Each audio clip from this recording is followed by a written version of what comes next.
Hello hello hello hello. जय Hind everyone, स्वागत है आप सभी का आज के सेशन में। चलिए आज हम लोग देखेंगे अवतल दर्पण में हम सिद्ध करेंगे F बराबर R/2। आपको किसी भी दर्पण में दे सकता है सिद्ध करने के लिए, यहाँ उत्तल दर्पण भी रह सकता है, ठीक है। तो सेम ही होगा, केवल उत्तल दर्पण पार देंगे, ठीक ना। अब देखिए ये वाला बहुत इंपॉर्टेंट है, मतलब कि बार बार एग्जाम में देखे इसको 2 से 3 बार पूछा गया, बहुत बार पूछा गया, ठीक ना। तो इसको जरूर करके जाइएगा आप लोग यदि एग्जाम देने जा रहे हैं तो, ठीक है। चलिए स्टार्ट करते हैं टाइम वेस्ट किए बिना। और देखिए एक वो होता है लेंस फॉर्मूला, दर्पण सूत्र। दर्पण सूत्र क्या होता है? तो दर्पण सूत्र देखिए, दर्पण सूत्र होता है, दर्पण सूत्र क्या होता है सर? तो बताइए। दर्पण सूत्र तो 1/v प्लस 1/u बराबर 1/f। इसको भी हम सिद्ध करेंगे, ठीक ना। इसका भी लेक्चर आपको एक दिन में देखने को मिल जाएगा। ये भी बहुत इंपॉर्टेंट है, 5 नंबर में पूछा, 6 नंबर में पूछा जाता है, ठीक ना। ये सब जरूर आप कवर कर लीजिएगा, ठीक ना। यदि बढ़िया नंबर लाना चाहते हैं तो ये सब कवर करके जाइएगा। चलिए स्टार्ट करते हैं आज के सेशन को। देखिए हमको सिद्ध करना है अवतल दर्पण में, क्या सिद्ध करना है? F बराबर R/2। F का जो होता है फोकस दूरी होता है, R का जो होता है वक्रता त्रिज्या होता है, ठीक है। अभी हम आपको समझाने वाले हैं, ठीक ना। देखिए हम मान लेते हैं, देखिए इसका सोल्यूशन करते हैं।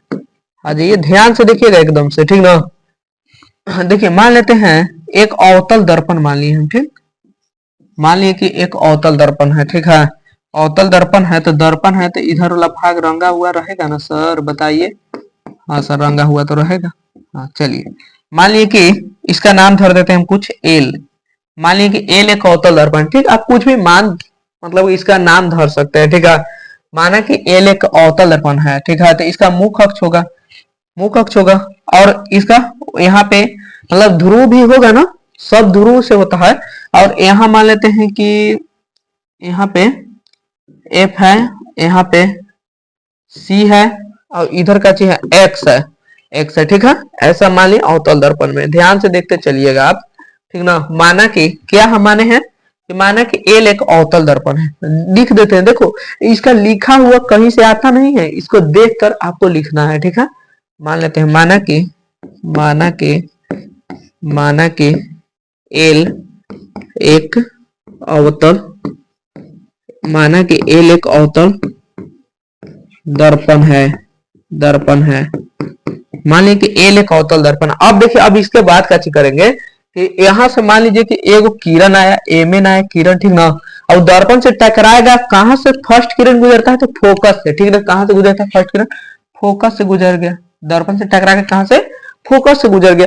ये नीचे तक गुजरेगा, लेकिन हमको काम नहीं है ना, जितना काम है उतना ही सिर्फ किरण का मतलब चित्र पारेंगे, ठीक है। जितना हमको काम है उतना ही चित्र पारेंगे। देखिए यहाँ से आया प्रकाश की किरण, टकराया और ऐसे लौट गया, ठीक है। इसका नाम धर लेते हैं, माना कि एम एन, जिसमें जिसमें एम एन प्रकाश की किरण, आती हुई प्रकाश की किरण दर्पण से परावर्तन के बाद फोकस से होकर गुजरती है, ठीक है। इसका हम मतलब नाम धर दिए, ठीक है। ध्यान से देखते चलिएगा। माना कि यहाँ हम क्या लिखे, माना कि एक अवतल दर्पण है जिसमें जिसमें आती हुई किरण ए बी ना, एम एन, क्या नाम धरे हैं? एम एन, आती हुई, जिसमें आती हुई हुई किरण, जिसमें आती हुई किरण एम एन, एम एन दर्पण से परावर्तन के बाद, दर्पण से परावर्तन के बाद, दर्पण से परावर्तन के बाद फोकस से होकर गुजरता है। किससे? फोकस से होकर गुजरता है, फोकस से होकर गुजरता है, फोकस से होकर गुजरता है, ठीक है। फोकस से होकर गुजरता है, ठीक ना। हमारे लिए फोकस से होकर गुजरे, फर्स्ट किरण फोकस से ही तो गुजरता है, सेकंड किरण वक्रता मतलब सी से गुजरता है सेकंड किरण, ठीक ना। अब यहाँ पे हमको सिद्ध का करना है, ध्यान से देखिए। सिद्ध करना है कि सिद्ध करना है कि देखिए आप लोग अगर इस मतलब कि क्या बोला जाता है, ये वाला थ्योरम पहले प्रूव कर चुके हैं तो कोई दिक्कत नहीं है सर, आप रिवाइज कर लीजिए ना। थोड़ा सा 5 मिनट का टाइम दीजिए, 5 मिनट में एक थ्योरम आपको मैं प्रूव करवा दूंगा और आप रिवाइज कर लीजिए, ठीक है। सिद्ध करना है, क्या सिद्ध करना है सर? तो सिद्ध करना है कि F बराबर R/2। क्या एफ बराबर आर बाई टू। अब ध्यान से देखिए, इसको इधर गुना करें तो 2f बराबर आर, मतलब दोनों में से कोई सिद्ध कर दीजिए। एफ बराबर आर बाई टू कर दीजिए, चाहे 2f बराबर आर कर दीजिए, ठीक ना। ये दोनों में से कोई सिद्ध कर दीजिएगा तो आपको मतलब सिद्ध हो जाएगा, ठीक है। अब यहाँ से हम चलते हैं, यहाँ तक तो कोई दिक्कत ना है, किसी को न दिक्कत है।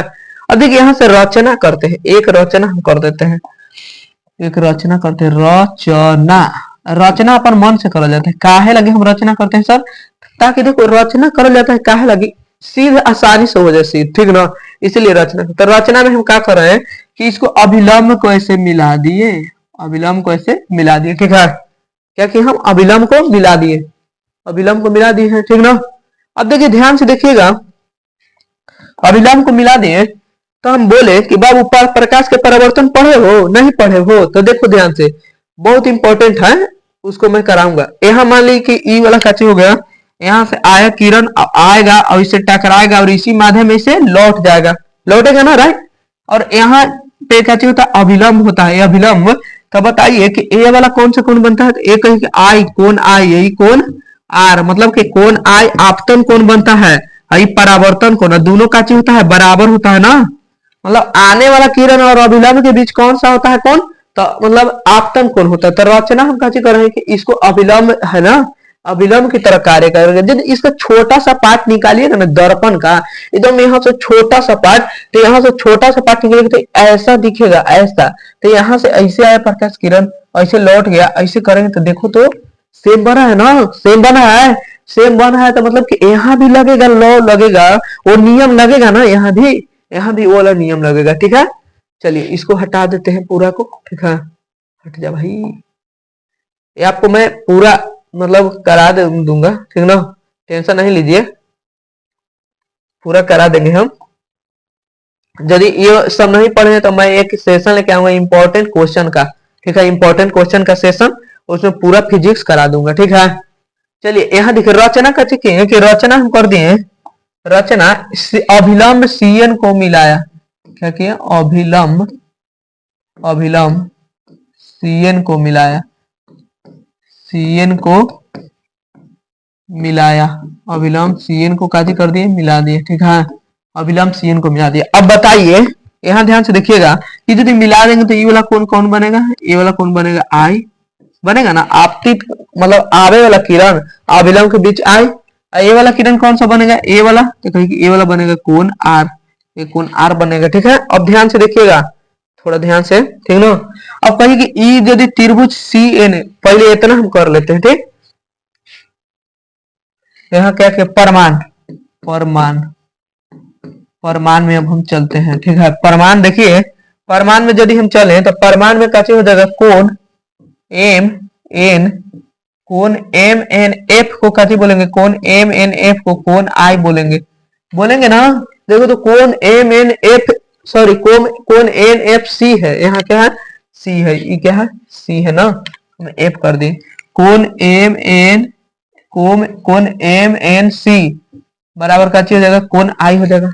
इसको क्या बोलेंगे, इसको आपतित, इसको आपतन कोण बोलेंगे, क्या बोलेंगे, आपतन कोण, इसको क्या बोलेंगे, आपतन कोण, ठीक है। अब देखिए यदि इसको आपतन कोण हम बोल दिए, ठीक है, तो ई वाला कोण को क्या बोलेंगे, सी एन एफ को, सी एन एफ को क्या बोलेंगे, कोण सी एन एफ है, कोण सी एन एफ को कोण आर बोलेंगे। आर कौन सा कोण है, परावर्तन कोण, आर कोची है, परावर्तन कोण, आर कोची है परावर्तन कोण, ठीक है, आर कोची है परावर्तन कोण। अब ध्यान से देखिए यहाँ तक तो ठीक है, क्योंकि देख के लिख दिए हैं सर, कुछ किए हैं नहीं किए हैं, खाली देख के यहाँ से लिख दिए हैं, ठीक ना। अब चलेंगे यहाँ से, यहाँ से ध्यान से देखते चलिए। अब जैसे जैसे हम आगे बढ़ते जाएंगे, जैसे जैसे हम अपने मकसद पर पहुंचते जाएंगे, ठीक ना। अब यहाँ से आप देखिए, यदि हम कहें कि सर हम एगो पढ़े थे, क्या पढ़े थे सर, प्रकाश के परावर्तन में पढ़े थे, उसके दो गो नियम था। पहला नियम था कि आपतन कोण परावर्तन कोण के बराबर था, परावर्तन के नियम से, का जी, परावर्तन के नियम में हम पढ़े थे, परावर्तन के नियम से, परावर्तन के नियम से क्या हो जाएगा, कोण आई बराबर कोण आर हो जाएगा, हो जाएगा ना। देखो कोण आई बराबर कोण आर हो जाएगा, ठीक है, कोण आई बराबर कोण आर, बोलिए यहाँ तक समझ रहे हैं? मैं थोड़ा धीरे धीरे चल रहा हूँ। देखिए ई वाला कहीं परावर्तन के आप नियम से न लिख दिए तो हाँ सर हम ये परावर्तन के नियम से लिखे हैं, ठीक ना। अब ध्यान से देखिए इसके जगह हम क्या लिख सकते हैं, कोण आई की जगह लिख सकते हैं कोण एम एन सी, और कोण आर की जगह कोण सी एन एफ है। कोण एम एन सी और कोण सी एन एफ, ठीक है ना, यहाँ तक सही है। अब देखिए यदि हम त्रिभुज ई कोणवा के देखे जाए तो कहीं ना कि ई दोनों तो ठीक है सर, और यदि देखिए यहाँ से आगे आ जाइएगा, ध्यान से देखिए यदि हम 9th में एगो नियम आप लोग पढ़े होंगे कि दो समानांतर रेखा को यदि कोई तीसरी रेखा काटेगा तो यहाँ जो कोण बनता है कौन सा कोण होता है, एकांतर कोण होता है। कौन सा कोण, एकांतर कोण। तो देखिए तो ये वाला को मैं उठा कर वहां पे लेकर चल जाऊं, ध्यान से देखिए थोड़ा सा देखिए समझ में आना चाहिए, कितना भी टाइम लगे टाइम पर नहीं है, ठीक ना। यहाँ से देखिए ई वाला को ऐसे बना दे, ई वाला को नीचे वाला को ऐसे ही है, इसको ऐसे काट दे भाई, कट गया। हाँ देखिए तो ए वाला कोण और ए वाला कोण बराबर हो जाएगा। हाँ सर 9th में पढ़े थे वो नियम से बराबर तो हो जाएगा, ठीक बराबर हो जाएगा ना। तो ए वाला नियम लगाते हैं तो देखिए ई वाला में कोण एम एन सी, इसका नाम क्या चाहिए, कोण एम एन सी मतलब कोण आई, और ई में कौन, कोण एन सी एफ। कोण का नाम धरे था ना, जो कोण रहता है वो बीच में रहेगा, ठीक है। जो जैसे कोण सी है तो सी बीच में हमेशा रहेगा, ठीक ना। तो यहां से देखिए इसको हटाते हैं, ए वाला हमारा नियम था, ठीक है। इसको इधर कर देते हैं साइड में, आ जाइए देखिए यहां से यदि हम चले ये कोण एम एन सी, यहां से चले तो कोण एम एन सी बराबर कौन सा कोण, कोण एन सी एफ। कौन सा कोण, कोण एन एन सी एफ बराबर काहे होगा सर, काहे कि एकांतर कोण है। समझ में आए, काहे कि एकांतर कोण है, ठीक ना। काहे बराबर होगा, काहे कि एकांतर कोण है, ठीक है। एकांतर कोण बराबर होता है, हम पढ़े थे, ठीक ना। तो देखिए हम यदि ई देखो तो यहाँ पे एगो ट्रायंगल बन रहा है क्या, यहाँ पे एगो त्रिभुज ना बनी था, देखिए तो त्रिभुज बन रहा है ना, त्रिभुज सी एन एफ चाहे एन सी एफ। कौन सा त्रिभुज बना है, देखिए एक त्रिभुज बना है, कौन सा त्रिभुज, त्रिभुज। अब हम चल रहे हैं त्रिभुज एन सी एफ में, कौन सा त्रिभुज, एन सी एफ में, ठीक ना। कौन एन सी एफ में चले तो देखिए कौन सी एफ, जब दो त्रिभुज में दूगो यदि कोण बराबर हो जाता है तो उसकी दूगो भुजा बराबर होता है, क्या दूगो कोण बराबर होता है। देखिए यहाँ पे दूगो कोण बराबर है क्या, देखिए तो ए मतलब कि एगो कोण एम एन सी, यहाँ पे मतलब ई दोनों बराबर, ई पार्टी का ना बराबर, ई वाला यदि ई पार्टी वाला बराबर तो ई दोनों बराबर होते हैं, कोण सी एन एफ बराबर कोण एन सी एफ, मतलब दोनों कोण बराबर हो गया, बराबर हुआ ना। ये दोनों कौन सा त्रिभुज में पड़ेगा सर, तो ई त्रिभुज में पड़ेगा C N F, C N F मतलब ए वाला, और एक बार कुछ एन सी एफ मतलब ए वाला। अब जब दो त्रिभुज में सॉरी जब एक त्रिभुज में दो गो कोण बराबर हो जाता है तो दो गो भुजा बराबर होता है, समद्विबाहु त्रिभुज होता है। अतः यहाँ हम लिख सकते हैं, यहाँ का लिख सकते अतः अतः अतः इसलिए चाहे अतः अतः त्रिभुज एन सी एफ समद्विबाहु त्रिभुज है। कैसा त्रिभुज है, समद्विबाहु त्रिभुज है, समद्विबाहु त्रिभुज है। समझ में आया, समद्विबाहु है, ठीक ना। ये त्रिभुज कैसा बन गया, समद्विबाहु। अगर देखिए आप लोग यहाँ पे मतलब कि अलग तरीका से प्रूव किया होगा तो कोई दिक्कत नहीं है, ठीक ना। आपको मतलब कि बढ़िया से आना चाहिए, वो समद्विबाहु समझ में आना चाहिए कैसे आया, ठीक है। अब देखिए ए वाला त्रिभुज में यदि हम चले, त्रिभुज में दो गो भुज कौन सा, समद्विबाहु माने दो गो भुजा कैसे होगा, बराबर होगा, दो गो भुजा बराबर होगा, ठीक है। तो देखिए यहाँ पे चलते हैं, माइक बंद हो जाता है कभी कभी, हम पढ़ाते रह जाते हैं, बाद में देखते हैं 1 घंटा के बाद कि ये तो माइक ही बंद हो गया, हम ऐसे ही पढ़ा रहे हैं, ठीक। यहाँ देखिए यहाँ हम कह सकते हैं कि सर इनमें तो दो गो तो भुजा तो बराबर होता हुआ, अब बराबर होगा भुजा तो बताइए कि ये त्रिभुजवा ऐसा बना है, कैसन बना है सर। तो यहाँ पे मैं पार देता हूँ ये वाला त्रिभुज, ठीक ना। त्रिभुज कैसा बना है, यहाँ से ऐसे ऐसे और ऐसे, ठीक है, ऐसे त्रिभुज बना है, ऐसे त्रिभुज। यहाँ कोची है सी एन एफ है। अब कहूं मतलब कि आपको देखने में लग रहा है क्या कि ई वाला कोई के बराबर हो सकता है, ई बराबर हो सकता है, ई तो सबसे बड़ा भुजा होगा ना, बराबर होगा भी तो ई दोनों बराबर होगा तो ये दोनों बराबर होगा, ठीक है। समद्विबाहु है तो यहाँ से हम लिख सकते कौन दोनों बराबर हो सकता है, सी एफ बराबर एन एफ हो सकता है, क्या चाहिए तो सी एफ बराबर एन एफ, यहाँ से लिख सकते हैं सी एफ बराबर एन एफ, ठीक ना। अब ध्यान से देखिए यहाँ से मेरा प्रूव हो चुका है। अब यहाँ से हम लिख सकते हैं सी एफ बराबर एन की जगह ओ लिख देंगे, क्यों लिख देंगे, क्योंकि क्योंकि ध्यान से, क्योंकि एन ओ के काफी निकट है, तो एन ओ के काफी निकट होता है, काफी निकट होता है, ठीक है। काची होता है, निकट मतलब नजदीक होता है। अब देखिए इस समझाते हैं नजदीक कैसे होता है। देखिए समझिए, नजदीक जानते हो, ये दोनों एकदम नजदीक होता है, जानते हो कैसे? कहा कि हम ये बड़का को पा रहे हैं मिरर ना, मिरर एकदम छोटा होगा तो उसमें एकदम नजदीक नहीं होगा, नजदीक होगा ना, तो इसलिए हम लिख सकते हैं यहाँ पे सी एफ बराबर एन एफ, ठीक है। यहाँ तक समझ में आया? अब आ जाइए यहाँ से, यहाँ से यदि यहाँ से यहाँ तक को काची कहा जाता है सर, तो यहाँ से यहाँ तक को आर बोला जाता है, वो करता त्रिज्या, आर काची है तो आर वो करता त्रिज्या। यहाँ से यहाँ तक को काची बोले, एफ बोला जाता है, यहाँ से यहाँ तक को एफ है, ठीक ना, समझ में आया? यहाँ से यहाँ तक को काची आर, यहाँ से यहाँ तक को एफ है। अब देखो यहाँ पे दिया है, थोड़ा सा यहाँ से चलते हैं, ठीक है ना, ध्यान से देखिएगा, यहां से चलते हैं। देखो सी एफ बराबर ओ एफ है, सी एफ बराबर मतलब ओ एफ है, ये दोनों, ठीक ना।